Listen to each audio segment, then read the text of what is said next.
மூணாவது முறையா ஒன்றியத்தோட ஆட்சி அதிகாரத்தை நீங்க தானே கையில் வச்சிருக்கிறீங்க. இல்ல நாங்க தெரியாம தான் கேட்கிறோம். நீங்க ஆட்சிக்கு வந்தது ஒட்டுமொத்த மக்களுக்கும் நல்லது செய்யவா, இல்ல நம்மளுடைய இந்த இஸ்லாமிய நண்பர்களுக்கும் இஸ்லாமிய தோழர்களுக்கும் எதிராக சதி செய்யவா? மக்களுக்கு உங்ககிட்ட கேட்கறதுக்குன்னு ஏராளமான கேள்விகள் இருக்குது. அதனால அவங்க சார்பா அவங்கள ஒருத்தனா அவங்களோட ஒரு உண்மையான ஒரு பிரதிநிதியா உங்ககிட்ட சில கேள்விகள் கேட்கணும். மிஸ்டர் பிரைம் மினிஸ்டர் அவர்களே, நம்ம தமிழ்நாட்டு மீனவர்கள் கிட்டத்தட்ட ஒரு 800 பேருக்கு மேல இலங்கை கடற்படையால தாக்கி அழிக்கப்பட்டிருக்கிறாங்க.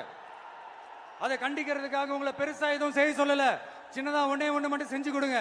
இனிமேலாச்சும் எங்களுடைய மீனவர்கள் பாதுகாப்பா இருக்கிறதுக்காக இந்த கச்சத்தீவை இலங்கை கிட்ட இருந்து மீட்டு கொடுத்துருங்க, அது போதும்.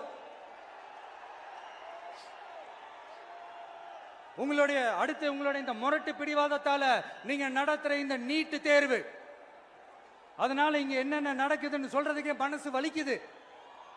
அதனால அந்த நீட்டு தேர்வு தேவையில்லைன்னு அறிவிச்சிருங்க, அது போதும். செய்வீர்களா திரு நரேந்திரபாய் தாமோதர் மோடிஜி அவர்களே? எங்களுக்கு என்னென்ன தேவையோ என்னென்ன நல்லதோ அதெல்லாம் செய்ய மாட்டேங்கிறீங்க. ஆனா ஆட்சி அதிகாரத்தை மட்டும் கையில வச்சுக்கிட்டு மக்களை ஏமாத்த நேரடியாக ஒரு பாசிச பாஜக அடிமை கூட்டணி ஒண்ணு.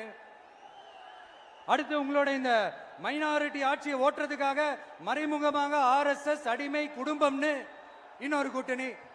இப்படி மக்கள் சக்தியே இல்லாத இந்த ஊழல் கட்சிகளை மிரட்டி அடிபணிய வச்சு 2029 வரைக்கும் சொகுசு பயணம் போயிடலாம்னு திட்டம் தீட்டி வச்சிருக்கிறீங்க. அதானே ஜி? என்ன ஜி? ஒண்ணு மட்டும் சொல்றேன், தெரிஞ்சுக்கங்க.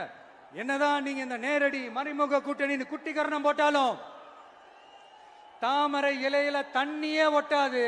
தமிழக மக்கள் மட்டும் எப்படி ஒட்டுவாங்க?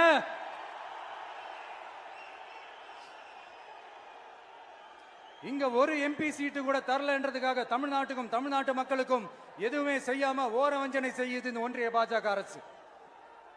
சங்கம் வச்சு தமிழ் வளர்த்த மண் இந்த மதுரை மண்.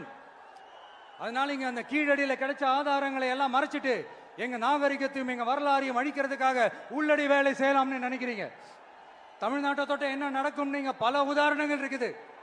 அதனால இதையெல்லாம் மறை